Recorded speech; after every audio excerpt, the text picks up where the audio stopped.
Russell Barnett Ford of Tullahoma is proud to present The Shasteen Show from London's in downtown Tullahoma. Brought to you by Southern Community Bank, Rogers Insurance Group, and Mission Collision. Now, here are your hosts, Scott Shasteen and Ken Kelly. It is that time of the week again. Welcome to downtown Tullahoma and London, and another edition of the Shasteen Show, the final edition of 2018. Man, this year, older you get, faster they go, right? Fly like an eagle, man. Into the future. Into the future. We're headed into 2019, so it's our final show of the year. So we got, lots to talk about. Got some special guests that we hope to have in the second half of the show. Think you're going to enjoy that, so be sure and stick around for that.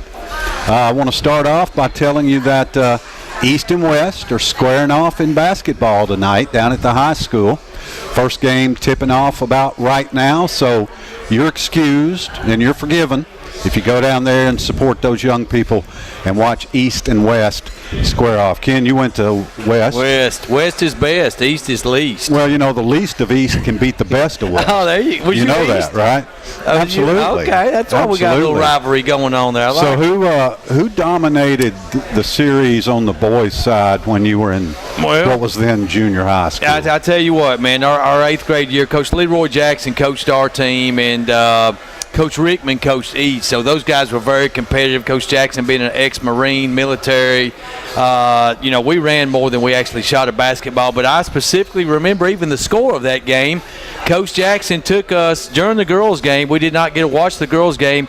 We went into science class, ate oranges, and watched those old eighth grade big reel science films, on those tape reels, those big projector things, and he put them up, and that's what we did. He did that to calm us down. We came out and won the game 50-44. I remember it, and our backup center, Coach Jackson, kicked off the team for eating popcorn during the girls' game. True story, man. True story. You remember who that backup center was? I do. His name was Mr. Bill McCarthy. Yeah. He's making horror movies now, man. Is he really? Yeah, he's making horror movies right now out in California. Might have got scarred just a little bit. He may have. Leroy. Man. Yeah. No popcorn. Yeah, I remember a bunch of the good players in that game. We had Craig McDonald was our big center, and of course East they had Mike Bland and Bobby Tyler. They were really, really good basketball players, and it was a great game, 50-44. West was best that night. Yeah, I don't have any idea who won the games when I was in junior high school. That school's not even there anymore, but we had some excellent players. Frankie Johnson was a year behind me, so when I was in the ninth grade, and you went to junior high in the ninth grade at that time here in Tullahoma, Frankie Johnson was on that team, man. He was phenomenal. Yeah, Frankie, great high school player too. And the thing about the East-West game when I grew up, when we played over here at the little shoebox at the Old West. I mean, that little bitty short gym, so it was run and gun. You cross half court, and it's basically a three-point line now. But they just don't know how blessed they are now to be able to go to the high school and that venue, play on a 94-foot court, and get East on one side, West on the other. What a great venue for a ball game. And the Old West gym is a shoebox, and it's the wrestling gym now. Yep. But I don't know if you remember or ever even saw the old East gym at the old East Junior High School that they tore down a long time ago. Yeah. Yeah. It was a dungeon. It was a dungeon. I mean, it was something else. Yeah. The locker rooms and everything down underneath, my goodness. Yeah. It was something. But those were good times. And East and West playing tonight at the high school. So if you want to go down and support them, that will be great. We got college football bowl games and playoff games, Ken, and we usually save this for the end of the show, but we are hoping for special guests tonight, and we're not sure really how long we're going to have here on the front end. So we could run out of our minimal notes halfway through the show and just have to stutter our way through the second half. Yeah. But let's go ahead and talk some college football. All right. So we got two playoff games here. Just start with them. You want to just hit them right Sure. off? Okay, might as well. So the first game is going to be Notre Dame, the Notre Dame Fighting Irish. Brian Kelly, Coach of the Year, voted Coach of the Year, going against Dabo Swinney and the Clemson Tigers. Two teams undefeated, one 12-0, one 13-0. So they're going to meet up in Dallas and to play at the AT&T Stadium, Jerry World as we know it as, and big favorites by the Clemson Tigers and that freshman Trevor Lawrence. Ian Book, the quarterback that took over the position, a couple games into the season for the Fighting Irish. What do you think, Scott? How do you feel about that one? Folks, I told you last week that we have a overabundance of Bama privilege in America today, and once again this week it rears its ugly head as Brian Kelly is named the Coach of the Year, and my partner's response is he's a What did I say about it? You said he's a clown. I may have. He's a clown. Now, I know that Bama privilege says that how dare anyone not vote for Nick Saban. Should all the voters who didn't vote for Nick Saban lose their voting privileges? Well, as the Heisman vote. Bama got shut out. Yeah, my buddy Tim Brando, he's calling for transparency. So I think that all the Heisman votes ought to be made public. I think all the coaches' votes ought to be made public, and I guess these guys that vote for the coaches, their ballots should be made public as well. So everything should be made public. Why not? Everybody should be transparent. Transparent. Liars, cheaters, thieves. We need to get that stuff out. Let's get it out. Let's get it out there. So, it's Clemson's really, really good. And Notre Dame, I don't believe that Notre Dame has the speed, and I don't believe they have the skill players to match up with the Clemson Tigers. Clemson is a lot like, and has been, Dabo's done just a fantastic job there. They're a lot like an upper echelon SEC school. Them and Bama could have played 2 or 3 times a year over the last 5 years, and it may have just sort of gone back and forth. So I like Clemson pretty big. Notre Dame's in it because they're undefeated and they're Notre Dame. Their schedule doesn't match up. Clemson didn't play the toughest schedule in America, but I just like their speed. I like the young quarterback. I love the running back. Travis Etienne. Yeah.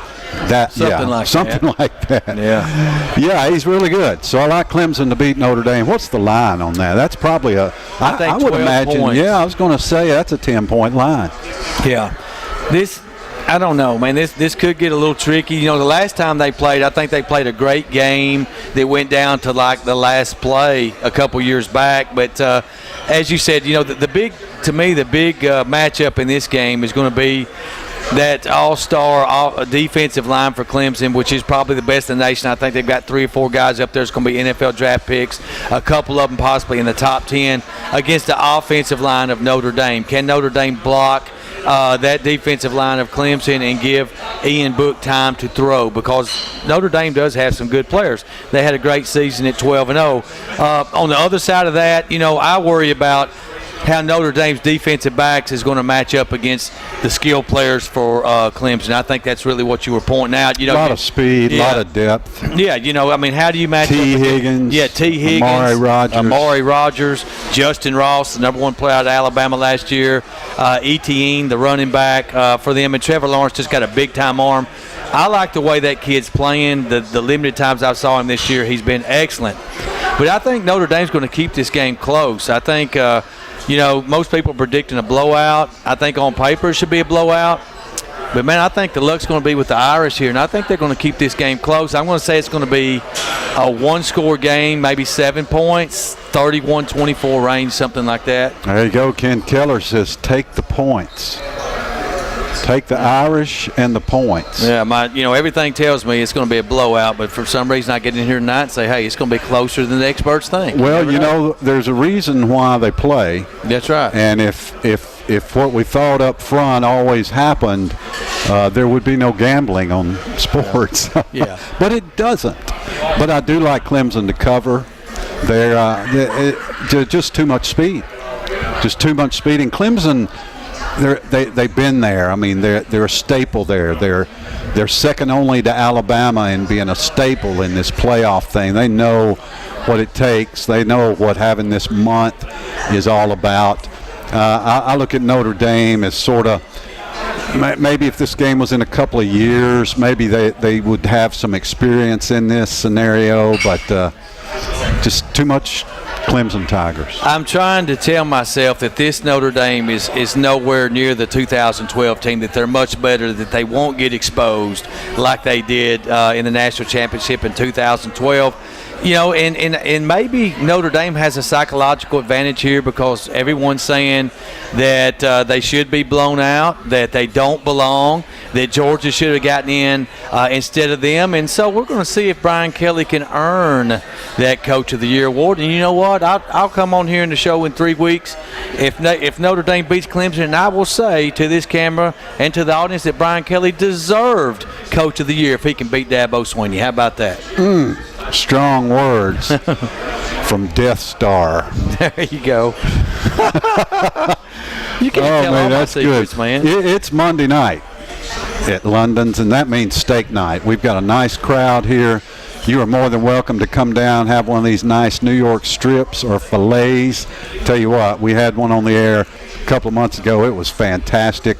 We need to get where we do that like every couple of weeks.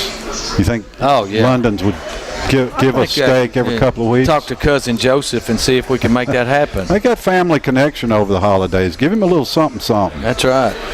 There's another game Saturday, December 29th, the night game, the prime time game, the most prolific offense by some measures in the history of college football against what I believe will be looked at as the greatest 10-year dynasty in the history of college football. That's a lot. Yeah, that is a lot. You said a whole lot in those words, and it's going to be a great matchup.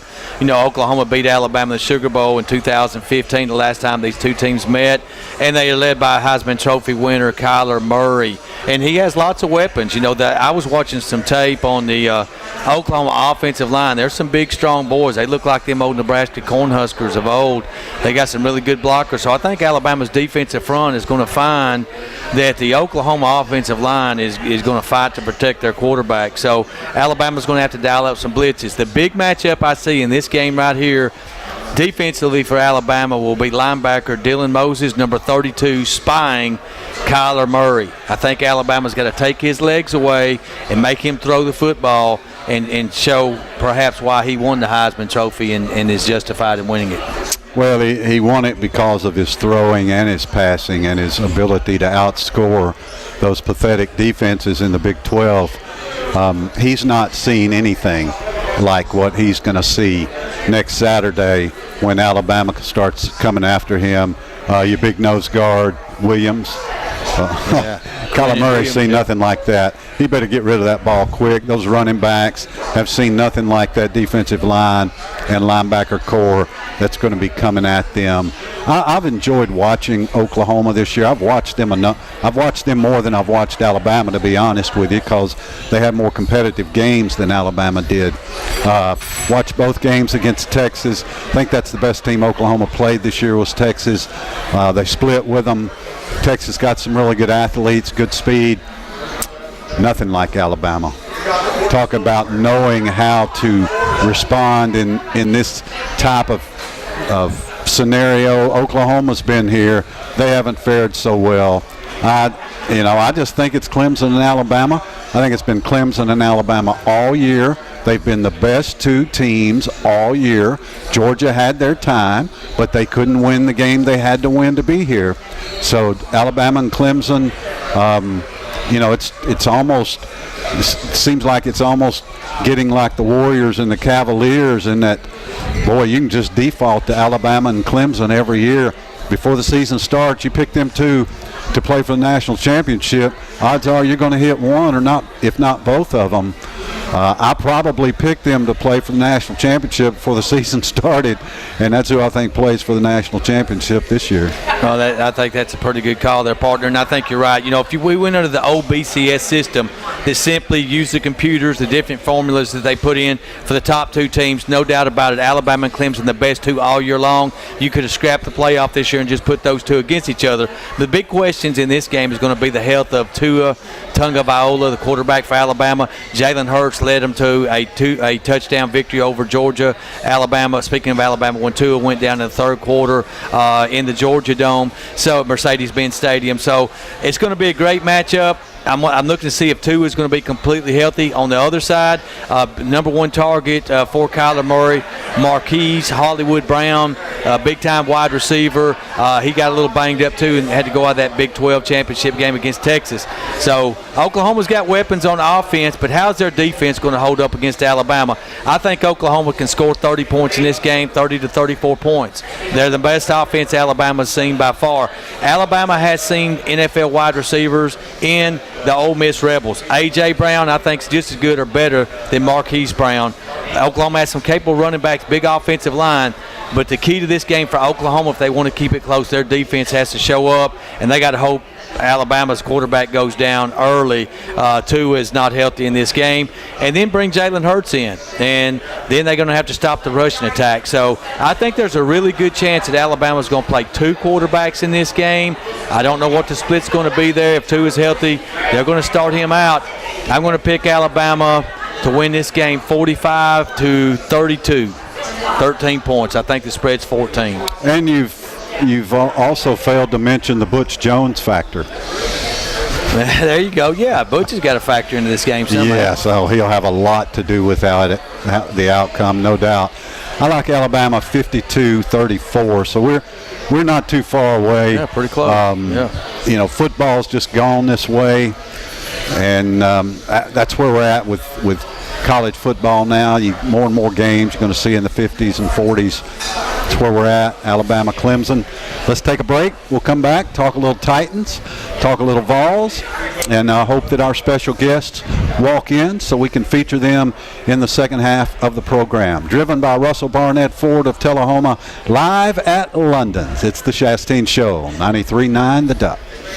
Have you heard the news? The Russell Barnett Automotive family has launched its new and improved website. That's russellbarnett.com. With over 1,000 new and pre-owned vehicles to choose from, then look no further than russellbarnett.com. Online service appointments, customer testimonials, and vehicle history reports, this website has it all.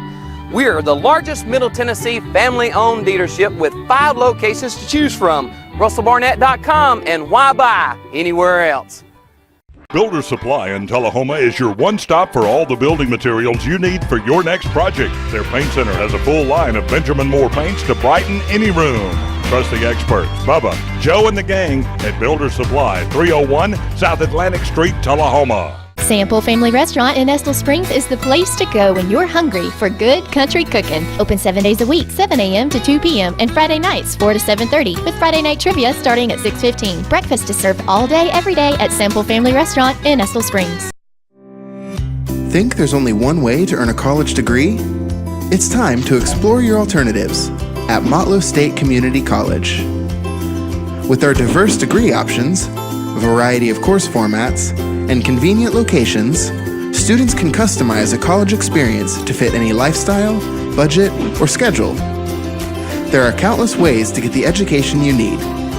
Come explore them with us at Motlow State Community College.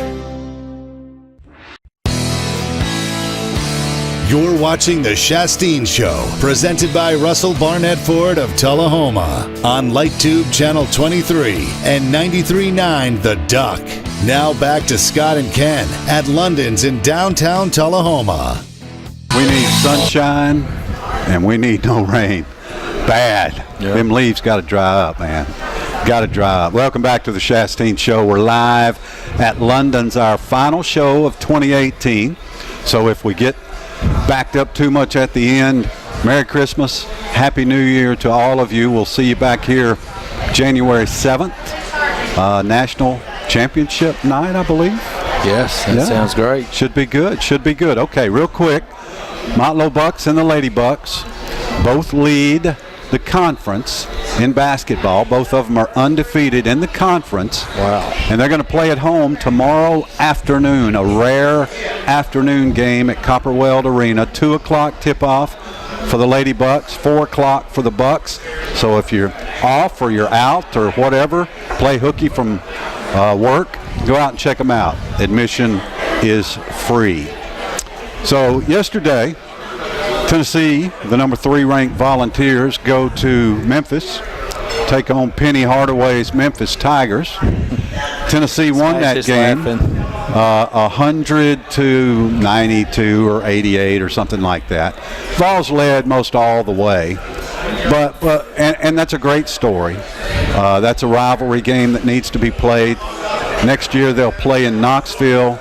And then in 2 years, they'll play that game at Bridgestone Arena in Nashville, as Rick Barnes is trying to get together a day that features a lot of Tennessee teams. I think he wants to get maybe MTSU and Tennessee State, maybe Belmont and Lipscomb, Austin Peay, Rick Barnes trying to put together a day that features Tennessee basketball. That's a great marketing concept. But it was the post-game comments from Penny Hardaway that have drawn the most attention here. Did you happen to see any of the game? I saw some flopping going on. I saw some Twitter highlights, and I've never seen so much flopping by Memphis State. And they actually got a couple of the calls. The one guy that fell backwards looked like a ghost had just raptured him backwards 10 feet, man. He falls back with nobody even with this far of him, and they called a charge on Tennessee. That was crazy. Yeah, so there was one point where a couple of players got to talking a little bit, and there was a timeout call. So everybody gets up like they do during a timeout, and Admiral Schofield, who is he's the boss of the Tennessee basketball team. He's the only senior, and he's the man. His shoulders are this wide, and he's huge. Jeremy Pruitt needs to recruit him. Tight end. I think there's a possibility Admiral Schofield gets a tight end tryout in the NFL. He wouldn't be the first basketball player to do that. But so Penny Hardaway, there was no. You didn't see anything close to a fight in the game. Just a little mouth running. Coaches separate. Typical rivalry stuff. So after the game, Penny Hardaway, just basically says that the whole Tennessee team came over to the Memphis side and his words specifically were, with their fists balled up, ready to fight. And,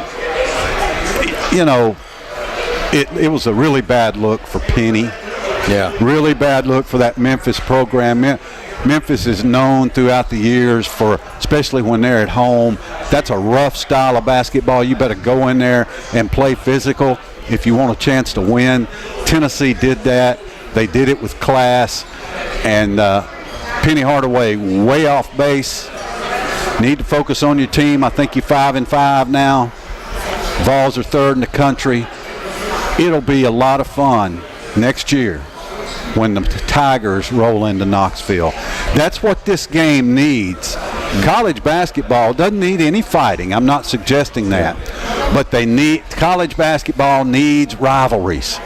And Tennessee and Memphis got a chance to be one of the best ones I remember growing up watching was Memphis and Louisville, back when Penny played for Memphis. And you talk about some great games in Dunk Fest, and I think this has the same type of capabilities to spawn into that. I don't know if you saw on Twitter or not, but it's Alf. I don't know what kind of animal creature that is, an aardvark or something, but he's got his fist bowed up, and he says, this is Penny Hardaway after the game. He's got his fist bowed up, and you can just see it shaking back and forth like he's fixed to fight. So I just threw that out there and shared it on Twitter. I thought it was pretty funny, but I saw some flopping going on. I don't know what happened after the game, but my first thought was Rick Barnes does not coach his team this way to go and be confrontational and provoke a fight afterwards after beating a team by 10 points. Another thing that surprised me was one of the Memphis players being quoted and saying after the game, we had better players than Tennessee did.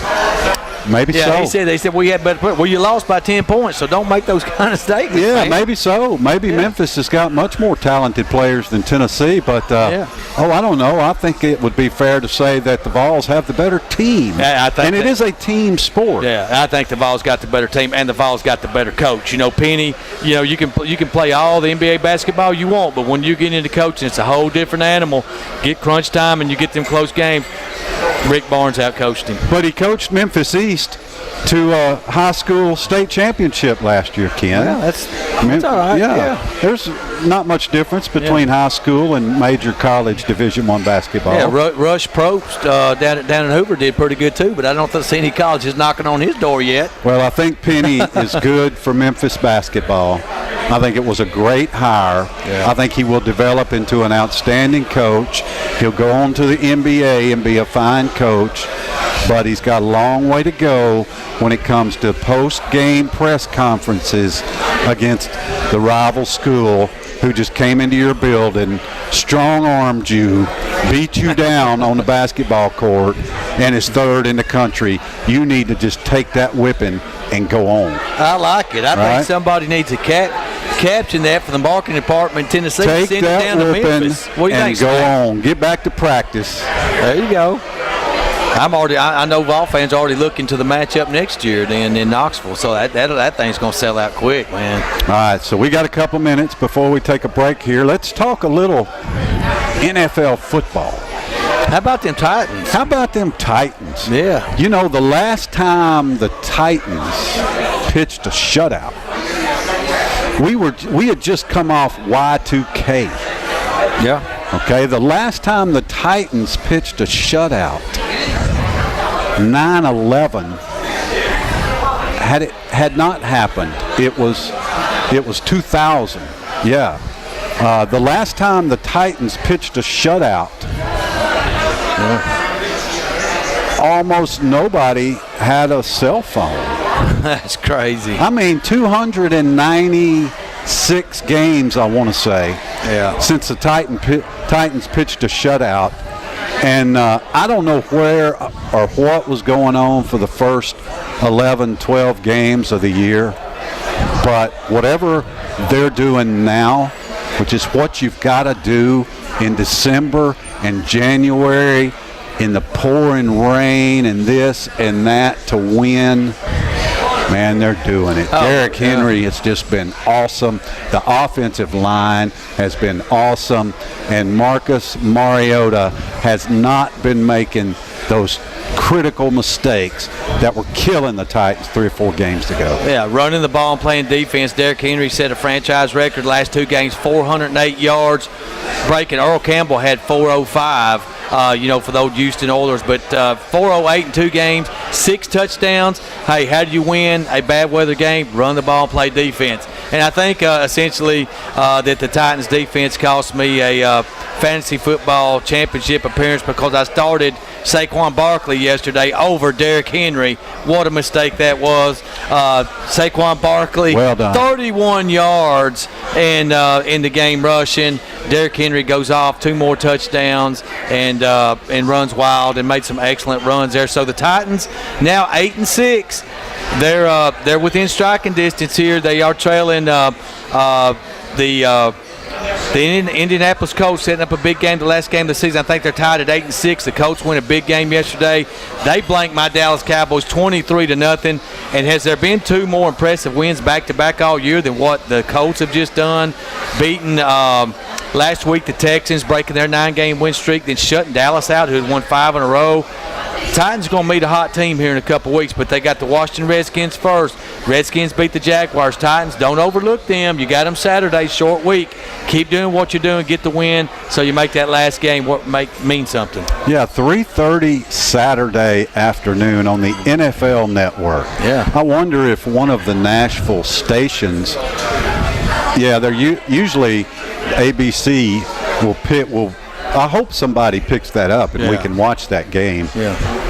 Because if not, just come down here to London's perfect venue. There you go. 67 television. That's it. Maybe not quite 67, but there's a bunch. Yeah. And there's a Monday Night Football game tonight. It is the Saints at the Panthers, and now the Saints are suddenly standing as the best team in pro football. Yeah, they are. They're going to probably win home field advantage because the Los Angeles Rams look very bad. They got beat down by the Chicago Bears last week.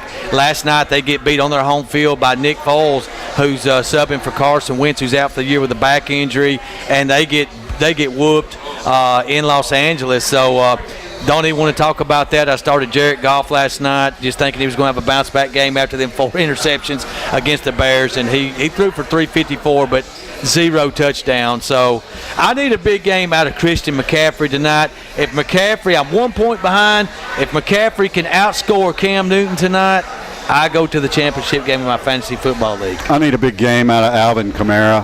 I don't play fantasy football, but I love Alvin. Yeah, go Alvin. Great year. That's going to be a great matchup between Kamara and Christian McCaffrey, two guys with all-purpose yardage. I think the two best guys besides Todd Gurley really, that can catch it and run it. All right, we're halfway through on this edition of the Shasteen Show, the final show of 2018. We've got more NFL football to talk, sort of get into the different playoff scenarios and what different teams' possibilities look like. We've got more bowl games to talk about, and then Ken's going to run down his top 10 all-time favorite Christmas gifts that he's ever gotten in his life. Driven by Russell Barnett Ford of Tullahoma, live at London. It's the Shasteen Show, 93.9 The Duck. Have you heard the news? The Russell Barnett Automotive family has launched its new and improved website. That's russellbarnett.com. With over 1,000 new and pre-owned vehicles to choose from, then look no further than russellbarnett.com. Online service appointments, customer testimonials, and vehicle history reports, this website has it all. We are the largest Middle Tennessee family-owned dealership with 5 locations to choose from. russellbarnett.com, and why buy anywhere else? Do you need more? More golf, hunting, or camping? More basketball, soccer, and baseball? Do you need more football?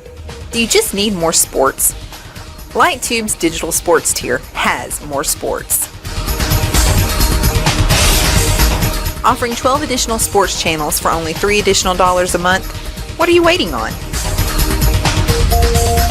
Call 455-4515 and get more today. Get the gig. Get the world's fastest internet with LightTube. That's 1 gig down, 1 gig up internet speeds for only $89.95 per month. Call LightTube today to upgrade and get the gig. Call us at 455-4515 to learn more. LightTube. Local people, local service.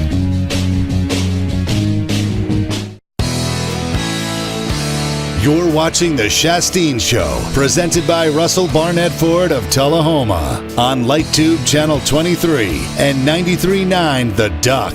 Now back to Scott and Ken at London's in downtown Tullahoma. Welcome back to London's on this chilly Monday. It's supposed to be chilly. It's the middle of December. And we're hoping for special guests. They'll either be here or they won't. If they walk in, we'll just bust right in and have at it. If they don't, we'll just keep talking. So Predators have begun to play better. They were slumping last week. They played a little better. They hosted Ottawa, and Ottawa beat them a couple of days ago. They go to Ottawa tonight. That's Canada, by the way. And That's good news. Not the Ottawa Rough Riders. I may have. Well, it's the home of the Ottawa Rough Riders. Yeah. But it's the Senators. The Senators. The hockey team. And good news for the Predators, they've P.K. Subban and Philip Forsberg have been out. Possibly their 2 best players, most talented players. And they're back on the ice skating. In hockey, when you're back, it still takes a few weeks before you get out there and start playing. I guess a lot like football, but so they're both skating. Hopefully be back soon. About time for the Predators to go on a nice little run here before they slump again. I'm going to say about March. Slump. Playoffs start when? April? So I'll say February and March, Titans, the Predators slump a little bit. Probably finish the number 3 seed in the West. That's my prediction before they go on a run and win the Stanley Cup. I like it. So there's my hockey update, courtesy of Smash. Good. That sounds good. That's a good hockey update. Yeah, so let's talk about Wednesday for a few minutes. Wednesday's the signing day. They've moved that up, so some teams are going to get some early Christmas presents on this Wednesday. Tennessee and Alabama. Jeremy Pruitt, his first recruiting class, he's looking to put some big guys together to improve on that 5-7 season and become more competitive in the SEC East next year. And I think if he gets some of the guys that Tennessee's targeting, Scott, I think it's going to go a long way and help build this program back up. He's got 2 5-star offensive linemen. Georgia Bulldogs drastically trying to get Darnell Wright in for a visit this past weekend. Instead, he takes off to Tennessee. This is the big lineman out of Ohio, I believe. So Darnell Wright looking really good for the Tennessee Vols. For them, because Georgia looks like they're going to strike out on Evan Neal. I think Alabama's going to get him a big offensive tackle. So Tennessee going to get probably Darnell Wright and Wanya Moore. Scott, you put Trey Smith back into the mix on that offensive line. Tennessee could have 3 5-stars on that offensive line next year. Well, they had a 5-star for 4 years named Drew Richmond who did absolutely nothing. So I could really personally care less about how many stars they have. Yeah. I'd like to see them be really good players and block some people. Well, I think they got coaches going to develop them a little bit now, though. Yeah, you would think that development would be the priority. So, where do you think, and I realize this is the early signing period, and where you land after this one doesn't mean that's where you're going to be in February when the second signing period is, but as we saw last year with this early signing period, a lot of guys signed. Oh, yeah. A lot of guys signed. So, where's Tennessee going to be ranked Thursday morning? Right now in the conference, 6th, which is very good because that's probably about 10th or 12th nationally. Well, yeah. I think it's in the top 15, and so that's excellent. Because most of those teams in front of them are SEC West teams. I was looking at this today on my lunch break, and the only SEC East team ahead of them right now is the Georgia Bulldogs. So Tennessee had a big 5-star running back, a surprise visitor, Quavarius Couch, Jeremy Pruitt, and that Tennessee staff really on him. He's a Clemson lean, but he showed up in Knoxville this past weekend. So let's see what Tennessee can do with him. Keep an eye on Quavarius Couch. Don't know if this guy's going to be a linebacker or running back. He's as big as Derrick Henry was. A lot of teams, when they were recruiting Derrick Henry, said that he was going to be a linebacker, and Nick Saban said, come play running back here, and you see what that guy's doing now. So watch out for Quavarius Couch. Also, Tennessee looks like they're going to flip Eric Gray, the running back out of Memphis that was committed all year long to the Michigan Wolverines.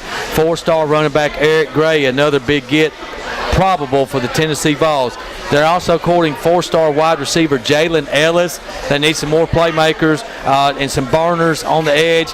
They didn't have really fast wide receivers, some guys that can catch the ball, but they need some burners, and that's who they've targeted, Jalen Ellis, a 4-star. Tennessee also on Auburn commit 5-star George Pickens. They're all over him. They're really trying to get him to commit, so keep an eye on that. Tennessee on Pickens pretty hard. They're also trying to steal a defensive end that's committed to Alabama, Justin Abuke. He's committed to Alabama, top 100 defensive end, but Jeremy Pruitt really likes him, and the Vols are trying to make a late push right there on him. In regards to the Alabama Crimson Tide, all eyes are on running back Trey Sanders, the #1 running back in the nation. Georgia had the last visit. The visit went excellent. So right now he's a 50-50 toss-up between Georgia and Alabama. The hometown Florida Gators outside looking in. His brother does play for the Gators, but most people think this is a Georgia-Alabama battle on signing day Wednesday. I'll butt in here and say I'm not going to lie. If I'm the #1 running back in the nation, I'm going to Georgia.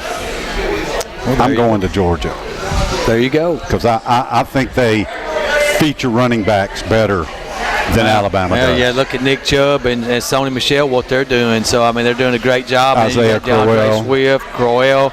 And Yeah, so, and Alabama's now went to a more of a passing attack featuring those wide receivers, and they still got some good running backs coming back. So that's a matchup that SEC fans are looking for. Alabama and Georgia, Kirby Smart, Nick Saban really locking horns on this recruiting day. They also are fighting over number one inside linebacker in the nation out of Mississippi, Nakobe Dean, also said to be a toss-up between Alabama and Georgia. So keep an eye on that one. Alabama fans hoping for the best there. Offensive tackle Evan Neal is an Alabama lean. Alabama or Georgia, Alabama's probably going to get him. And last week, Alabama flipped the number one safety in the nation, Daxton Hill from Michigan. Big loss for Jim Harbaugh in Michigan. And they're trying to flip the number one safety, the top player in Ohio State's class, a safety by the name of Jordan Battle. So he may flip as well. So some good signing day matchups. Right now in the SEC, it's Alabama 1, Georgia 2, LSU, Texas A&M 3, LSU 4, Auburn 5, and Tennessee 6. Mississippi State 7. So that's your top half of the SEC. If you can finish in the top half of the SEC, in the top 7, you can compete for SEC championships. I don't believe it. Do not believe that for 1 minute. Who is competing for the SEC championships? I'll tell you who's competing for the SEC championships. The teams that finish first or second in recruiting in the SEC. That's who's competing for the SEC championship. You cannot compete for the SEC championship finishing 6th or 7th in the SEC in recruiting. Who was the last team to do it? Look at Missouri. They're going to win possibly in Kentucky 10 games this year. They weren't competing for the SEC championship. They were down 12 or 13 or 14, and they're still. I mean, it's a fine line. It's not a perfect science. A lot of it comes down to player development. Now, if Tennessee starts getting from 4 and 5 stars, instant dynamic players like what I've listed, some of those guys, Quavarius Couch, this Darnell Wrights, some of these guys that we're talking about here. Man, you can see, let's just look at 3 or 4 impact freshmen around the country. Look what Trevor Lawrence at quarterback did for Clemson. Look what Jalen Waddle did for Alabama at wide receiver. I mean, it's amazing what these guys can do to, they say, well, the freshmen, they got to come in a red shirt. Not anymore. These guys are ready to play. Throw them out there, man. Let them make plays for your team. They're difference makers. I think one of the keys for teams like Kentucky and Missouri that enabled them to have, and not really Missouri, Kentucky actually did compete for the SEC East Championship. They did, right? Yeah. I mean, they didn't win it, but they competed for it. They just had so much experience. They had so many players who've been there 3, 4, 5 years. Oh, yeah. I think that's a real key. You either get great players like Alabama and Georgia do, and you lose a number of them to the draft every year, and you just get more great talent, or you get good players and you develop them well. And I think Stoops has been good at developing the players. They so comfortable in your system. They stay there for 3 or 4 years. I think it's one or the other. What I don't think you can do, and this is the point I was trying to make, is be in the middle. Yeah. I think you can finish 10th in recruiting, develop players. None of them leave because none of them are pro players, really. Yeah. And then have a good year every 3 or 4 years. Look what Rick Barnes doing with Tennessee basketball. He's keeping those guys 3 and 4 years. Exactly. You got Calipari, and that's exactly what you're saying. It's not one and done in college football, but in basketball it is. Those guys zip out and leave in 1 year, and now they're 16th or 17th in the nation, and Tennessee's number 3, just because they keep those players and he works them and they produce. So I think as long as Alabama and Georgia and Texas A&M's coming, we both know it, and LSU, as long as those teams keep finishing 1, 2, and 3 and stuff like they usually do, nobody's catching them. You're not going to catch them. At some point, you've got to make that leap. And Butch Jones did that a couple of times. He jumped Georgia. And nobody really jumped Alabama during that time. They finished number 1 like 5 straight years, but he jumped a lot of people. He had the number 5 recruiting class and that sort of thing. He had the talent, just didn't develop it. So, you know, it's tricky. It's fun to watch. It's fun to rank, but you can't judge a recruiting class for 2-3 years. You can have a freshman or two who come in and make a huge difference, but you can't judge the class for at least a couple of years. Well, and you look at the quality of the impact players, and Alabama is exception to the rule. They had 5 freshmen on offense on the field in that national championship in the last drive last year against the Georgia Bulldogs. That is exception to the rule, but, you know, if Tennessee can get a Quavarius Couch, if they can get a Darnell Wright, if they can get a Wayne Morris, if they can get a Eric Gray, you know, some of these guys, they'll make steps. Tennessee needs safeties. Yeah, they do. I'm sorry, but Nigel Warrior's not winning the championship at safety. Good player, overrated, underdeveloped.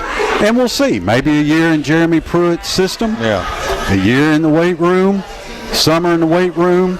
Tennessee's going to be better, but they definitely need these players. I think they do got a stud safety. They got a guy from Powder Springs, Georgia, where Kenyon Drake played, Jalen McCullough. Alabama recruited him hard. Georgia did. Jalen McCullough is going to come in and start at safety next year for the Tennessee Vols.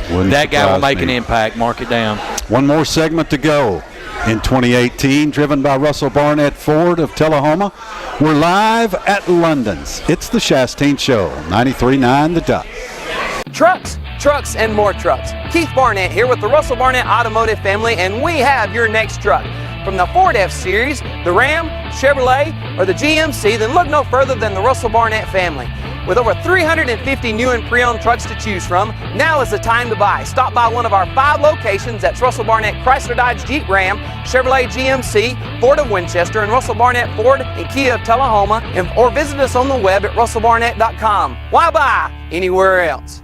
I'm working with a home buyer from Louisiana, and he asked me what type of internet access we have in Tullahoma. So I told him all about LightTube, and he said, "You're kidding me. There's fiber optics available in Tullahoma?" And I said, "Not only that, but it's great service, most reliable. You get to work with people in Tullahoma, and it's awesome." And he said, "People need to know in Tullahoma how lucky they are." Think there's only one way to earn a college degree? It's time to explore your alternatives at Motlow State Community College.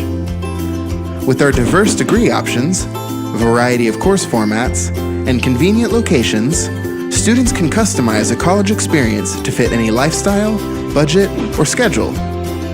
There are countless ways to get the education you need. Come explore them with us at Motlow State Community College. You're watching The Shasteen Show, presented by Russell Barnett Ford of Tullahoma on LightTube Channel 23 and 93.9 The Duck. Now back to Scott and Ken at London's in downtown Tullahoma. You know, Ken, it's a little bit like being in high school or middle school when you call that date and they're supposed to meet you somewhere and you stand at the movie theater for 30 minutes and you keep looking out and you just watch the movie alone. I think not a good feeling. I think we've been stood up. I think so. It's not the first time. No. Probably won't be the last. That's right, brother. Won't be the last. You know, my favorite scene in any Christmas movie is when Cindy Lou Who comes down the stairs and she says, "Santa, what's the real meaning of Christmas?" And Jim Carrey, as the Grinch, pokes his head through the tree and says, "Vengeance." Yeah. I love my favorite Christmas movie. It's close between National Lampoon's Christmas Vacation and The Grinch with Jim Carrey, but The Grinch with Jim Carrey just wins. Yeah, that's a good one, man. It's just all those little comments. I still pick up. I've seen it 1,000 times. I still pick up something every once in a while for the first time. I took my grandson to watch that about a month ago. Out there. The new Grinch. Yeah, the new Grinch. Yeah, but I like both those. I like the Polar Express too, man. That's a really good. Yeah, that's good. Yeah, the Polar Express. Yeah, Believe. He shakes that little bell. That's pretty cool. If you could have anything material, no, this is not world peace or something like that. If you could have anything material that you got for Christmas this year, what would it be? Well, you asked earlier what was some of my favorite things growing up. I could think of one, I was probably 11 or 12 years old, would have been 1976, 77, 75 maybe, somewhere around there. I got a white Dallas Cowboy Roger Staubach football jersey. And I remember that was probably the most excitement I ever had, was getting that in an NFL leather football, one of them genuine Pete Rozelle footballs, man. So that was probably my biggest childhood memory, was getting a Staubach jersey and a NFL leather, authentic Pete Rozelle football. Well, I'll give you two, and I've talked about one of them before. I was 11, 1970. Got that signed Bobby Majors, Good Luck in the Future football. I kept that for, I just don't know what happened to it. And the second one was probably the year before or the year later. And you old timers will remember this. It was the Statomatic electric football game. Had the field that was made out of some sort of metal. And you had I got the Jets and the Colts, because the Jets had won the Super Bowl, and they were my team. And so the little men had these little things on the bottom of them, and you try to turn them and stuff to make it was crazy. Yeah, and flip the little switch to turn it on, and they all just started vibrating and going every which way. I had one of them too. It was very difficult to actually run plays or anything.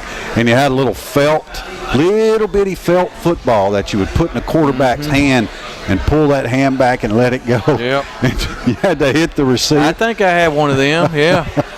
The old Rock'em Sock'em robots, I thought they were pretty cool, the blue and red, the Rock'em Sock'em robots. And I think they had a game a few years later called Monday Night Football.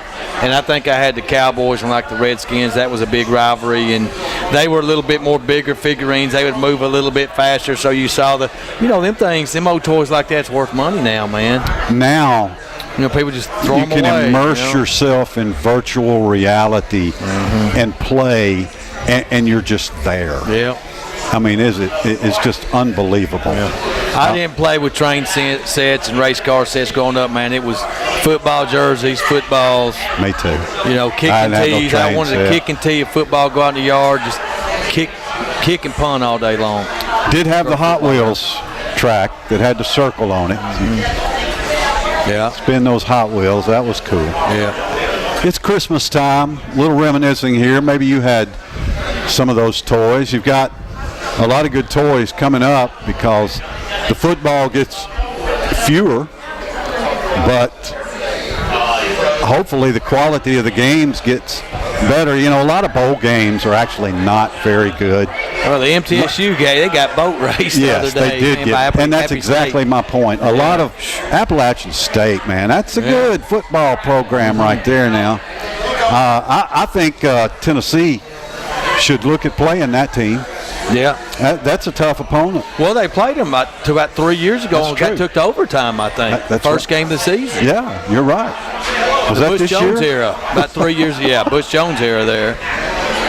But a lot of bowl games get lopsided because, frankly, one team buys in to those 15 extra practices and one team doesn't. And one team's seniors want to go out with a win and set a mark for the program, and one team's seniors, some of them don't care. What do you think about seniors who know they're going to get drafted that don't play in their team's bowl game? Well, Will Greer's one of them that's bowed out not playing. I Look, I believe there's no I in team. I think you stick it out, you finish what you started, and you play. That's just me. But in the NFL scouts' eyes and these NFL franchises, they don't care if they miss the game. They're protecting themselves. They're protecting their livelihood with a big contract to not go down with a catastrophic injury. In defense of these guys that do this, look at the Central Florida quarterback. He had hurt his leg the last in the conference championship game. He hurt his knee. That young man has had 4 surgeries in the last 4 weeks. 4 surgeries. I don't think he's ever going to play again. So that's a perfect example of it. Nick Bosa bows out. He's going to be the number 1 pick. It hurt Ohio State losing him, but he's going to be the first pick of the NFL draft. So I don't like it from a team standpoint, but I can kind of see how guys do it. I can too. And I can kind of see why guys would do it halfway through the year.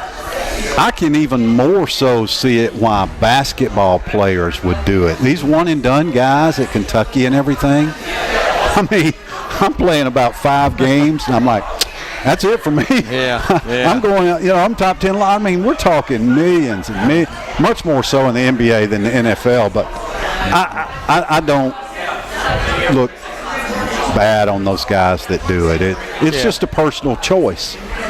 Yeah, and it's a choice that they're entitled to, but, their teammates are counting them. The Ed Olivers of Houston, he's out. Will Greer. Now, who are they going to play at quarterback? I'm not sure who they even play in a bowl game, but, they've just locked in. They know where they're going. They probably talked to their agent, and they just said, sit it out, boy. You're fine. You cash in on your millions. So there's a few bowl games that we didn't pick last year. Yeah. All this will be over by the time we come back here in 3 weeks. So let's look at this one. You made a great comment there. You said one team normally shows up disinterested, one team wanted to win. I'm wondering about the Georgia Bulldog psyche here in this Sugar Bowl against the Texas Longhorns. That could be a team that could kind of potentially mail it in. You're hearing some rumors about Justin Fields transferring out to Valdosta State. That's big news coming out of Athens. Don't know if it's going to happen or not, but keep an eye on that. Texas and Georgia. Does Georgia have anything to worry about in that game? I think they do. I've watched Texas a number of times. I've been impressed with the job that Tom Herman has done down there, and I'm going to go there and say Texas beats Georgia.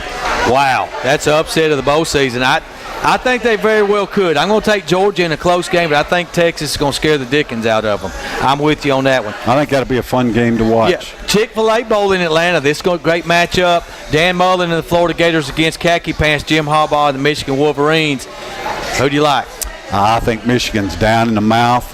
They're losing recruits. They got blown out by Ohio State. Dan Mullen, he's a hell of a coach. I think Florida wins that one. I'm going to take Michigan in this game. I'm rooting for the SEC all the way. I don't want any Big Ten teams to beat the SEC, so we don't have to listen to it, but I think Michigan's going to win that game. For the record, I'm rooting for every SEC team to lose, every one of them. You're consistent. Absolutely. You're consistent. Outback Bowl, the Mississippi State Bulldogs against the Iowa Hawkeyes. That should be a good ball game. Outback would go great where Crockett's was or where that chicken place was that stayed open about a week. Tullahoma, we need an Outback. Let's go, Joe Lester. Make it happen. You can make that happen. Bring an Outback to Tullahoma. Who's playing? We got Mississippi State 4-point favorites against the Iowa Hawkeyes. Mississippi State. I like the Bulldogs. I'm going to take the Those Bulldogs. Are two tough, physical. I mean, that's going to be old school right there. And I think we've got one of our best Music City Bowl matchups in Nashville in a long time. The Auburn Tigers against the Purdue Boilermakers. Purdue, energized by their coaches Jeff Brom now at Purdue, does not go back to Louisville, staying with the Boilermakers. They had that big 49-20 win that essentially knocked the Ohio State Buckeyes out of the playoffs. Against the Auburn Tigers, I think they're going to fill that stadium up, both those fan bases. Well, I hope so, for Nashville's sake. Yep. I'm not impressed with Auburn. They've just been so up and down. How bad do they want to be in Nashville? Purdue, on the other hand, this is a good step for them. But Big Ten, SEC, we know how this usually goes. I'll take Auburn. I'm going to take Purdue in an upset. I think this is one of those games to where one team is more excited to play than the other, and I think that the Auburn Tigers are going to lose this game to Purdue. I like the Boilermakers in an upset right here. That's going to do it for us in 2018. We appreciate you listening. We appreciate you watching the replays on LightTube Channel 23. For the guys back at the studio, for Smash and the crew here on site, and for Ken Keller, we wish you a very Merry Christmas, a Happy New Year. Be good to each other. The Shasteen Show, presented by Russell Barnett Ford of Tullahoma and brought to you by Southern Community Bank, Rogers Insurance Group, and Mission Collision, is a presentation of Bowman Media Company and 93.9 The Duck. The show is taped before a live audience at London's in downtown Tullahoma, Monday nights at 6 p.m. Come join us for cold beer and Tullahoma's best burgers. Thanks for watching The Shasteen Show on LightTube Channel 23.